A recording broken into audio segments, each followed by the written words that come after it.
মই খুব এম্বেৰেজ হওঁ যেতিয়া ডিষ্ট্ৰিক্টত গ'লে মোৰ পিছত 20-25খন গাড়ী দৌৰি থাকে। আপোনালোকে at any point of time ensure কৰিব ডিচি এছপি মোৰ কনভয় মিলি 10খনতকৈ যাতে গাড়ী নহয়। এখন কমন গাড়ী দি দিব for our political people in the convoy. MLA সকলো আহে, মন্ত্ৰী সকলো আহে, মোৰ লগত যাব। তেওঁলোকৰ security will not accompany them because মোৰতো চিকিউৰিটি আছে। আদাৰৱাইজ যেনেকে প্ৰধানমন্ত্ৰী, ৰাষ্ট্ৰপতি, কেন্দ্ৰীয় মন্ত্ৰী কোনোবা আহিলে আমি কৰোঁ, য'ত প্ৰগ্ৰেম আছে তাতে আগত টিমটো গুচি যাব, নেক্সট ভেনুটোত থাকিব। কিন্তু এইবিলাক হয় কিয় আপোনালোকে চিফ মিনিষ্টাৰ ভিজিট বা গভৰ্ণৰ ভিজিট আগতে প্লেন নকৰে।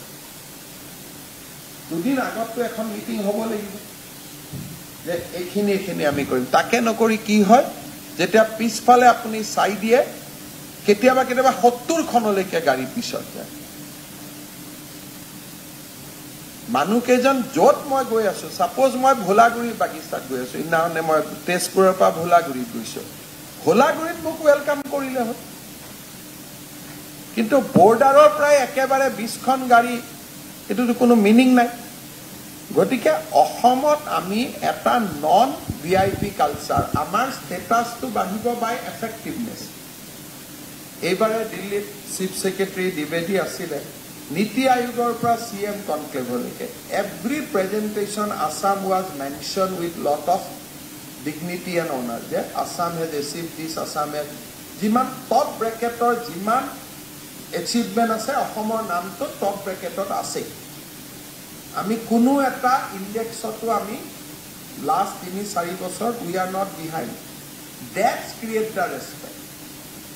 মোৰ লগত কিমান চিকিউৰিটি আছে আগত পিছত, সেইটোৱে মোৰ কাৰণে ৰেচপেক্ট ক্ৰিয়েট নকৰে। If you actually respect me, তেতিয়াহ'লে আপোনালোকে ডিষ্ট্ৰিক্টত পাৰফৰ্মেঞ্চৰ জৰিয়তে you create that things for me. Sir আপুনি কৈছিলে মোৰ চব জেগাত FRL অপাৰেশ্যন হৈ আছে। That shows that you like me, you respect me. গতিকে অহা মাহত আমি লখিমপুৰত কেবিনেট কৰিম। মানুহে ফিলে কৰিব নালাগে যে কেবিনেট হৈছে, চব কৈ দিব যে ছাৰ আপুনি 9:45 গৈ পাব, পীযুষ হাজৰিকা, জয়ন্ত মল্ল বৰুৱা আপুনি 9:55 গৈ পাব। যাতে একেলগে ধাৰা গৈ পেলাই তাত এটা যুদ্ধ ভক্তিৰ পৰিৱেশ সৃষ্টি নহয়। এইবিলাক কোনেও বেয়া নাপায় যদি আপোনালোকে প্লেন কৰে। আপোনালোকৰ পৰা একো ইনষ্ট্ৰাকশ্যন নাথাকে, একোৱে নাথাকে, গতিকে মানুহে একো নাযায়, য'ত আছে সোমাই গৈছে। আগদিনাখন কোন আহিব, কেতিয়া আহিব, ডিচিজনে ফোনো নকৰে মন্ত্ৰীজনক, ছাৰ আপুনি কেতিয়া আহিব, আপুনি কোনদিনা আহিব, আপুনি আগদিনা আহিব নে কালি আহিব। ইমান বেছি আমি নিৰুদ্দেশ হৈ থাকোঁ, সেইকাৰণে উই কুড নট ক্ৰিয়েট এ চিনাৰ্জি। আমাৰ চিনাৰ্জি নাথাকে। আগত আমি কথা পাতিম।